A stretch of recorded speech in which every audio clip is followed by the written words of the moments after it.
Okay, so lesson 2 of Unit 5 is going to be a little different than some of the lessons we've done in the past. This time around, you're going to be doing a little research project. You're going to be choosing one reform movement that took place in the early 1800s or the 19th century and researching it.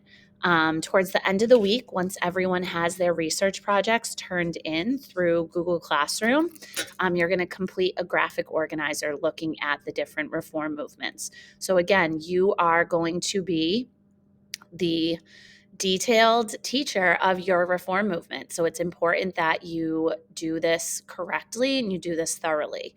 And then towards the end of the week, we have the graphic organizer here where you'll see the different reform movements. So, some of the project information here for you. You're going to make a Google slide presentation. And again, myself, I will be here all week to help you get yourself situated, get yourself organized. So, what you'll be looking at is during the 19th century, there were several efforts for reform. Reform means change.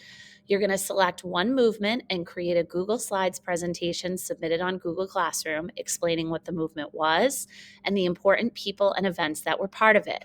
I encourage you to use the databases on the library website, which is linked here. Okay, so I'll show you when you click this. This is how you access the Burncoat Library database page. So below here, you have a lot of encyclopedias, other things. You can access things in Spanish if you need to. There's U.S. history databases. So you're going to pick one that is related to U.S. history, and you'll use these to find your information.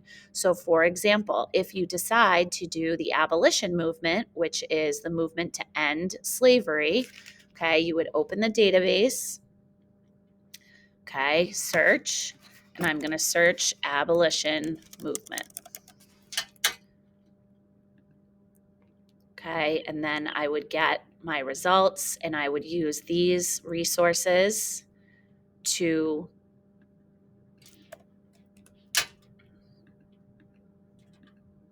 okay. I would use these resources to search it. So let's see. So we have some article browsing. I don't know why the search isn't working. There we go. So the abolition movement.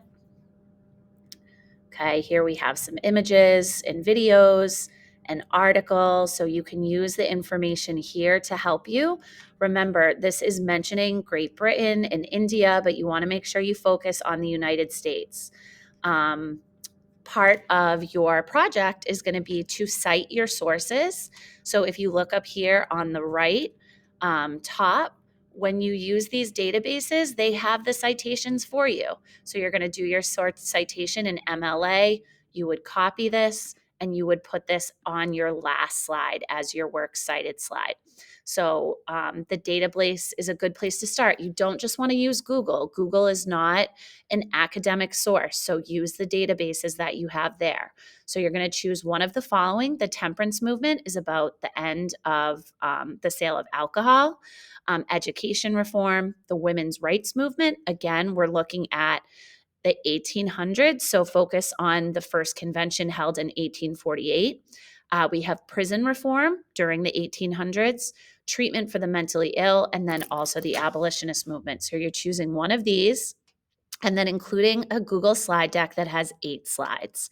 You want to make sure you have words and pictures, a brief explanation of your movement, what was the problem, what changes needed to be made, who were some important people, were there specific events or moments important to your movement, were there any laws that changed or needed to be changed?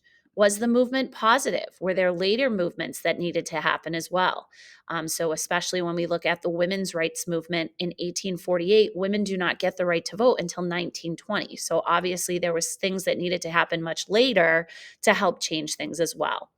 So that last slide should contain your works cited. What did you use to find information? And your Google Slides will be graded on the rubric on the following page.